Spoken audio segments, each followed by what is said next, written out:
Assalamualaikum warahmatullahi wabarakatuh. Perkenalkan, nama saya Sri Rini Wahyuni, pengawas SMP Dinas Pendidikan Pemuda dan Olahraga Kabupaten Cianjur. Pada kesempatan ini saya akan menyampaikan praktik baik yang sudah saya lakukan di sekolah dampingan dengan judul Sekdam Bersinar dan Kompak. Melalui inovasi ini, saya berharap dapat meningkatkan kompetensi kepala sekolah dan guru-guru sehingga berdampak positif kepada peserta didik. Inilah salah satu sekolah yang saya dampingi, yaitu SMP Al-Azkiyah. Sekolah ini memiliki nilai rapor yang sangat rendah. Sebelumnya saya sampaikan terlebih dahulu strategi yang saya terapkan untuk meningkatkan kapasitas dan kesadaran kepala sekolah, rapor pendidikan dan kualitas pembelajaran guru. Strategi Sekdam Bersinar dan Kompak merupakan akronim dari sekolah dampingan, bersinergi, bertransformasi, komunikasi lewat coaching dan kolaboratif. Untuk menerapkan strategi tersebut, tentu ada tantangan yang dihadapi, terutama kesulitan dalam memetakan komitmen perubahan dan kurangnya kesadaran guru-guru dalam melaksanakan transformasi percepatan pembelajaran IKM, terutama dalam penyusunan perangkat pembelajaran. Berikut paparan langkah pendampingan yang saya lakukan di SMP Al-Azkiyah. Melakukan wawancara dengan kepala sekolah terkait komitmen perubahan. Berikut cuplikannya. Dengan apa kelemahan satuan pendidikan di SMP Al-Azkiyah? Untuk kelemahan kami di SMP Al-Azkiyah ini, yang pertama mungkin kurangnya fasilitas sarana prasarana. Bagaimana menurut Ibu untuk mengantisipasi kelemahan atau kekurangan yang ada? Yang pertama mungkin kami memberdayakan aset yang ada, menggali potensi guru-guru, selalu berkomunikasi dengan dinas setempat. Untuk selanjutnya, bagaimana program yang dilaksanakan di tahun sebelumnya? Jadi program-program yang sebelumnya dengan yang sekarang masih belum maksimal, tapi kami terus berusaha untuk tiap tahunnya untuk mencapai perubahan-perubahan untuk program sekolahnya. Hasil wawancara saya input ke dalam aplikasi yang dirilis oleh APSI Pusat. Selain bersinergi dalam melaksanakan pendampingan, saya pun selalu bertransformasi pada proses percepatan pendidikan dalam memahami dan meningkatkan rapor pendidikan melalui IRB, pemanfaatan PMM, dan berkolaborasi dalam Kombel. Perencanaan selanjutnya, pemetaan rapor pendidikan SMP Al-Azkiyah yang hasilnya saya input ke dalam aplikasi rapor pendidikan. Pendampingan berikutnya, pelaksanaan coaching, berikut cuplikannya. Kalau rapor pendidikan di SMP Al-Azkiyah ini nilai rapor yang tahun 2023 bagaimana? Untuk tahun 2023 nilai raport itu ada beberapa yang merah Bu ya. Di sini bisa dilihat ini raport foto yang SMP Al-Azkiyah. Ada 6 poin Bu yang masih merah. Bu Vina, mungkin ada hal yang disampaikan bagaimana selanjutnya ketika melihat ada nilai 6 indikator yang merah ini di 2023 ini. Ada keinginan yang harus tercapai ya Bu ya. Mudah-mudahan di 6 indikator yang merah ini bisa berubah nanti di tahun pelajaran yang berikutnya. Minimalnya kuning atau maksimalnya nyampe ke hijau. Apa upaya Bu Vina untuk meningkatkan nilai rapor pendidikan tahun 2023 ini untuk nanti ya di 2024 ya?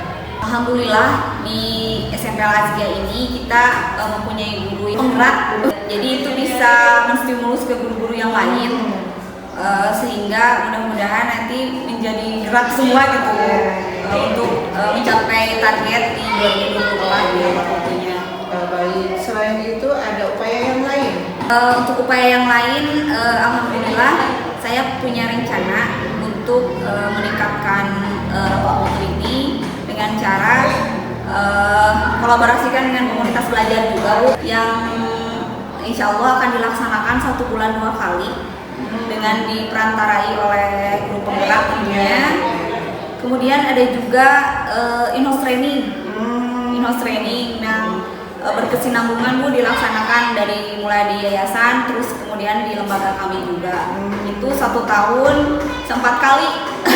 Indikator apa nih yang paling utama yang ditingkatkan? Indikator yang paling utama ditingkatkan itu di literasi. Literasi ya masih sangat minim. Alhamdulillah guru-guru sudah mulai ditekankan ke anak sebelum masuk itu kita yang pertama murojaah dulu, murojaah di masjid, sholat duha, kemudian masuk ke kelas membaca dulu. Oh iya. Membaca. Baik, kalau menurut Bu Pina kira-kira berapa persen nih keberhasilannya melalui GP ya, kemudian melalui rombel, IHT, kira-kira keberhasilannya? Kalau target sih Bu pengennya 100%, tapi minimalnya 80-90% lah ingin berhasil gitu. Iya, baik. Kira-kira kapan akan dimulai untuk penyelenggaraan kegiatan-kegiatan yang tersebut? Ya, untuk kegiatan-kegiatan ini kita mulai di tahun ajaran tentunya Bu ya. Kalau dari rencana kemudian disesuaikan dengan kalender pendidikan sudah mulai sebelum tahun pelajaran. Jadi di saat libur kita sudah mulai untuk membentuk jadwal IHT, kemudian disesuaikan dengan tanggal-tanggal di kalender pendidikan. Ya, baik. Kemudian kira-kira yang akan Bu Pina libatkan nih untuk kegiatan-kegiatan peningkatan mutu rapor pendidikan ini siapa saja? Yang pertama mungkin tentu si guru penggerak itu ya Bu ya. Kemudian tentunya saya minta bantuan dari ibu pengawas juga untuk membantu ya. Tidak lupa saya lihat nanti dari potensi-potensi guru yang ada untuk menjadi narasumber komite mensupport. Baik. Mudah-mudahan apa yang disampaikan dapat direalisasikan ya dengan cepat, lancar, dan nanti rapor pendidikannya yang terbit di tahun berikutnya ya mudah-mudahan meningkat. Terima kasih Bu Pina. Ya, sama-sama Ibu. Assalamualaikum warahmatullahi wabarakatuh. Waalaikumsalam warahmatullahi. Lanjuti hasil coaching, selanjutnya saya membersamai KS dan guru-guru dalam melaksanakan pelatihan atau in-house training. Pada pelatihan ini, saya menerapkan strategi percepatan pembelajaran berbasis rapor pendidikan dan PMM dengan menggunakan format yang ada. Di sini, guru-guru mengisi indikator yang menjadi area pengembangan guru, yaitu bagian literasi, numerasi, dan kualitas pembelajaran. Pada tahap ini, guru-guru harus mengisi format yang tersedia dengan mengisikan 9 kolom. Baik Bapak Ibu hebat, marilah kita sama-sama belajar untuk melakukan pembelajaran yang berkualitas ya, yaitu diawali dengan percepatan pembelajaran.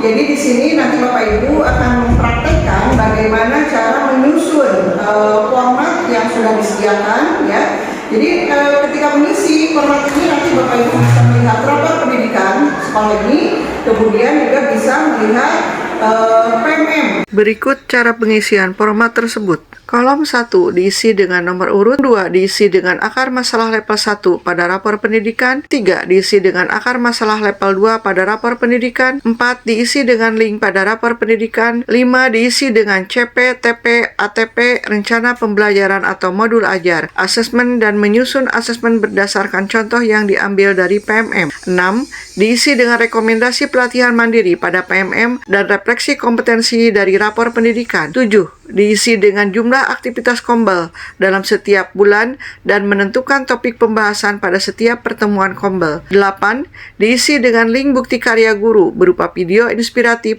atau ide praktik yang telah dibuat oleh guru dan telah diunggah di PMM.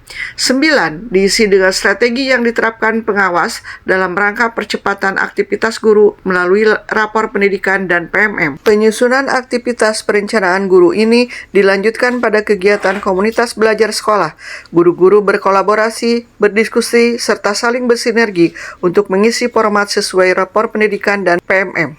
Berikutnya testimoni keberhasilan. Assalamualaikum warahmatullahi wabarakatuh. Nama saya Vina Fauzia Asri sebagai kepala dari SMP Al-Azkiyah. Alhamdulillah, setelah melakukan pendampingan, rapot pendidikan kami SMP Al-Azkiyah mengalami peningkatan. Assalamualaikum warahmatullahi wabarakatuh. Perkenalkan, nama saya Vina Fauzia. Saya sebagai guru di SMP Al-Azkiyah. Alhamdulillah, setelah melakukan pendampingan melalui penyusunan aktivitas perencanaan guru pada format strategi perencanaan pembelajaran guru, saya dapat menyusun perangkat pembelajaran berbasis rapot pendidikan dan PMM. Demikianlah inovasi yang sudah saya lakukan terhadap salah satu sekolah dampingan saya. Terima kasih. Assalamualaikum warahmatullahi wabarakatuh.